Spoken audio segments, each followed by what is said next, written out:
Selam arkadaşlar, ben Mehmet Ali Aşman. Hepiniz hoş geldiniz. Umarım keyifler yerinde, her şey yolundadır. Bu videomuzda her insanın daha iyi bir hayat sürmesi için, daha başarılı olması için bilmesi gereken bazı şeyler var. Bunları inceleyeceğiz bugün. Yani bu para yönetimi olabilir, zaman yönetimi olabilir, minimalizm olabilir, felsefe olabilir, psikoloji olabilir. Yani başarılı bir hayat sürmemiz için, insanlarla daha iyi bir şekilde sosyalleşebilmemiz için, paramızı daha iyi yönetebilmemiz için, hayat kalitemizi artırıp yaşam standartlarımızı yükseltmemiz için bu yetenekleri bilmemiz, anlamamız, özümsememiz gerekiyor.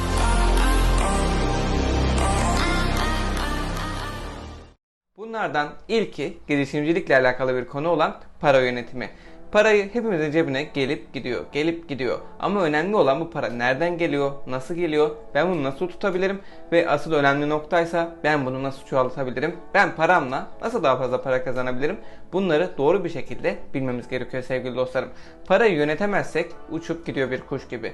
Bu yüzden parayı iyi bir şekilde bilmeliyiz, doğru bir şekilde analiz edebilmeliyiz ve paramızı en doğru şekilde yönetmeliyiz. Bununla ilgili zaten çekmiş olduğum bir video var. Paranız sizin için çalışsın diye 7 maddede. Bu videonun kartlarını da yukarıya bırakıyorum. Bunu da izlemeniz sizin için faydalı olacaktır. Ve özellikle para yönetimiyle, finansla alakalı yeni şeyler öğrenmek istiyorsanız, sıfırdan başlasanız bile harika bir eser önermek istiyorum size.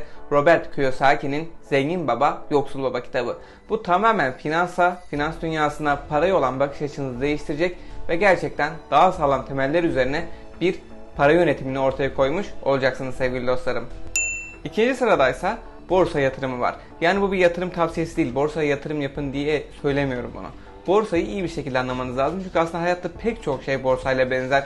Neden yükselişler oluyor? Neden düşüşler oluyor? Televizyondaki grafiklerde bize ne anlatıyor? Hangi terim, hangi manaya geliyor? Bunları bilmemiz lazım ki önümüzü daha iyi görebilirim, daha iyi okuyabilirim. Yatırım yapmak sizin tercihinize kalmış bir şey. İster yatırım yaparsınız, ister yatırım yapmazsınız. Ama ne konuşuluyor, neler oluyor, neler bitiyor? Bunları eğer anlayabilirseniz, bunları doğru bir şekilde analiz edebilirseniz ona göre bir karar alıp durumdan en karlı çıkabileceğiniz seçenekleri düşünmeye başlayabilirsiniz sevgili dostlarım. Üçüncü sıradaysa insan psikolojisi. Gerçekten insan psikolojisi uçsuz bucaksız bir deniz ve o kadar keyifli bir şey ki gerçekten bambaşka kapılara sizi sürükleyebilir. Baktığımız zaman son zamanlarda ekonomi alanında Nobel ödülü alan yazarlar genellikle psikoloji kökenli, psikolojik tahlillere dayandırdıkları kitaplardan dolayı ödüller aldılar. Pek çok başarılara imza attılar. Bu yüzden psikoloji artık insan hayatında olmazsa olmaz bir şey. Bu yüzden karşımızdaki insanı daha iyi anlayabilmemiz için, onun gibi düşünebilmemiz için, önemli olarak empati yapabilmek için, kendimizi onun yerine koyabilmek için psikolojiyi iyi bir şekilde anlamamız gerekiyor. Yani belli başlı temel psikoloji eserlerini okuyarak nasıl düşünebiliriz? Yani insanlar nasıl düşünüyor, hangi durumlarda nasıl davranışlar sergiliyorlar, bunları anlayabilirsiniz. Mesela Biyoloji adında çok güzel bir kitap var. İnsanlar satın alırken nasıl karar veriyorlar? Bu satın alma kararlarıyla psikolojilerin arasında nasıl bir bağ var? Burası oldukça önemli. Yani zihniniz hazine ve siz bu hazineyi doğru bir şekilde kullanabilirsiniz. Sizi her zaman yukarıya çıkartacak. Bu yüzden psikolojide temel eserleri okumaya çalışın. Temel araştırmaları okumaya çalışın. Gerçekten keyif de alacağınızı düşünüyorum zaten. Özellikle de girişimcilikle ilgili olduğunuz için, özellikle de yeni şeyleri keşfetmeyi sevdiğiniz için psikoloji siz için harika bir hazine olacaktır sevgili dostlarım. Dördüncü sıradaysa satış ve pazarlama var. Bunu gerçekten çok sık söylüyorum. Satış ve pazarlama olmazsa olmazımızdır. Yani bir şeyi yapmak istiyorsak kendimizden bir şeyleri satmamız lazım ki biz para kazanabilelim. İşte bu hizmet olabilir, bu bir yeteneğimiz olabilir, bu teknik bir şey olabilir. Biz bunu satamadıktan sonra bunun bizde olmasının hiçbir manası yok. Bu yüzden satış ve pazarlamayı doğru bir şekilde hepimizin öğrenmesi gerekiyor sevgili dostlarım. Özellikle girişimcilikte, özellikle kişisel gelişimde her şey satış pazarlamaya dayandırabiliriz. Satış pazarlama dediğimiz şey de aslında psikolojiyi de kapsıyor. Çünkü psikolojiye de hitap etmeniz lazım. İnsanlara bir şey aldırabilmek için, bir şeyi satabilmek için onun psikolojisine de oynamanız lazım ki bu oldukça önemli bir şey. Bu yüzden satış ve pazarlama konusunda da kendinizi muhakkak geliştirmelisiniz ve başarılı bir hayat için mutlaka satış ve pazarlamanın üzerine de düşmelisiniz. Eğer satış hakkında fikriniz yoksa nasıl satış yapılır videosunu izleyerek yukarıdaki kartlardan ulaşabilirsiniz. Bu konu hakkında yeni fikirleriniz olabilir ve o videoyu da izlerken lütfen beğenmeyi ve özellikle de abone olmayı unutmayın sevgili dostlarım. İzleyenlerin neredeyse %90'ı abone olmayı unutuyorlar. Bu yüzden abone olmanız benim için çok önemli. Çünkü siz ne kadar çok abone olursanız o kadar fazla insana ulaşabiliriz. O kadar fazla insana faydalı olabiliriz. Ve bu gerçekten bizim tek amacımız. Umarım abone olursunuz ve videoyu beğenirsiniz. Geçelim 5. maddemize. 5. maddemizde yabancı dil öğrenmek var. Evet, artık İngilizce yabancı dilden saymaya bile gerek yok dostlarım. Çünkü İngilizce bilmek zorundayız. Bilgisayar İngilizce, telefon İngilizce, kamera İngilizce, teknoloji İngilizce, her şeyin dili İngilizce. Ve siz nereye giderseniz gidin dünyanın, ister Malezya'ya gidin, ister Afrika'ya gidin, İngilizce konuşarak bütün insanlarla anlaşabiliyorsunuz. Ama bir lisan, bir insan. Bunu daha iyi anlayabilmek için siz neresiyle iş yapmak istiyorsunuz? Arapça konuşan ülkelerde mi iş yapmak istiyorsunuz? İspanyolca konuşan ülkelerde mi? İtalyanca mı? Yani bunu iyi bir şekilde analiz edip mutlaka kendinize yeni bir dil öğrenmeniz lazım. Bunun için mesela farklı mühendislikler genellikle Almancayı tercih edilebilirler. Bunun yanı sıra Rusya tarafıyla iş yapmak için, Türkmen devletlerle iş yapmak için gene Rusça. Bunun için yabancı dil öğrenmek oldukça önemli ve eğer bilmiyorsanız ya da İngilizcenizi hala geliştirmediyseniz mutlaka ama mutlaka İngilizcenizin üzerine de düşün sevgili dostlarım. Bunun için pek çok farklı kaynak var. Bunları takip edin. Sürekli pratik yapmaya çalışın ve İngilizce'de en önemli olan şey asla çekinmeyin. Yeni bir dil öğrenirken çekinmeyin. Zaten siz dilin birisini öğrendikten sonra diğer dili öğrenmek sizin için oldukça kolaylaşacak. 6. sıradaysa kripto var. Kripto paralar oldukça önemli. Kimisi onlara balon diyor, kimisi de gelecek. Siz ne derseniz deyin ya da ne düşünürseniz düşünün, neler olduğunu anlayabilmek için kriptoları da analiz etmeniz lazım.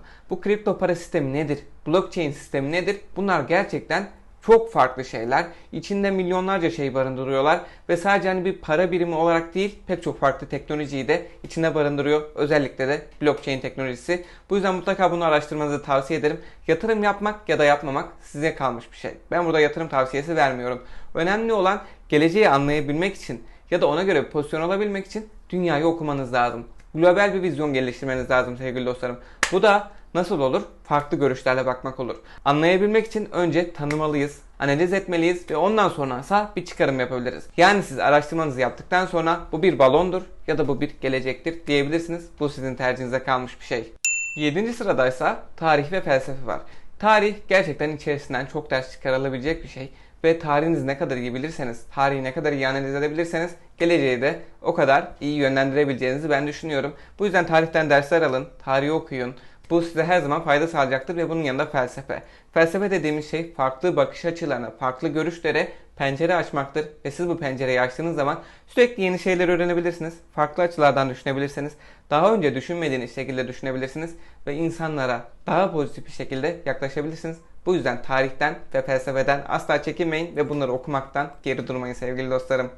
8. sıradaysa minimalizm var. Hayatta minimalizm bazen oldukça işimize yarıyor. Less is more, yani az çoktur. Bununla ilgili önemli şeyler belgeseli. Minimalizm adında bir belgesel önermiştim zaten size. Bunu bir daha izlemenizi tavsiye ediyorum. Gerçekten oldukça güzel bir şey. Ve minimalizm hayatımızı aslında bazen kolaylaştırıyor. O karar yorgunluğunu bizden alabiliyor. Bu yüzden hayatımızda uygulayabildiğimiz noktalarda minimalizmi uygulayabilmek bizi oldukça mutlu ve ferah hissettirecektir sevgili dostlarım. Ve son olarak zaman yönetimi. Zaman çok kıymetli bir şey ve bu zamanı doğru yönetemezsek akıp gidiyor. Her şey geri gelir. Para geri gelebilir, sağlık geri gelebilir ama geçen zaman asla geri gelmez sevgili dostlarım.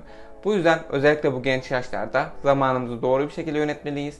Onu boşa akıtmamalıyız ve en önemlisi zamanı ne için harcadığımızı çok iyi bir şekilde bilmeliyiz. Umarım faydalı video olmuştur. Bu yetkinlikleri kendinize ekledikçe sürekli başarılı olmaya bir adım daha yaklaşırsınız. Daha kaliteli bir hayat sürersiniz. Daha mutlu bir hayat sürersiniz. Çünkü bunlar hayatta olmazsa olmaz şeyler. Yani bunlar aslında insana global bir vizyon kazandırmak için var. Siz bu vizyonu okursanız dünyada neler oluyor, dış politikada neler oluyor, insanlar ne üzerine konuşuyor, ekonomi ne yönde gidecek, bunlara fikir oluşturabilirsiniz. Bunlar hakkında düşünebilirsiniz. İnsanlarla daha iyi etkileşim kurabilirsiniz. Daha iyi iletişim kurabilirsiniz. Ve elinizdeki ürünü, hizmeti, satış ve pazarlamayla çok daha iyi satabilirsiniz. Ve zamanı da iyi yönettiğiniz için proaktif bir birey olursunuz. Sürekli üretirsiniz. Çevrenizdeki insanlara ilham verirsiniz. Liderlik yaparsınız. Ve gerçekten dünya için faydalı bir insan olmuş olursunuz sevgili dostlarım. Videomuzun sonuna geldik. Buraya kadar izlediyseniz lütfen artık abone olmayı unutmayın. Ve videoyu da beğenin. Aklınıza takılan önerileri, fikirleri lütfen yorumlar kısmına belirtin. Kendinize çok iyi bakın sevgili dostlarım. Hoşçakalın.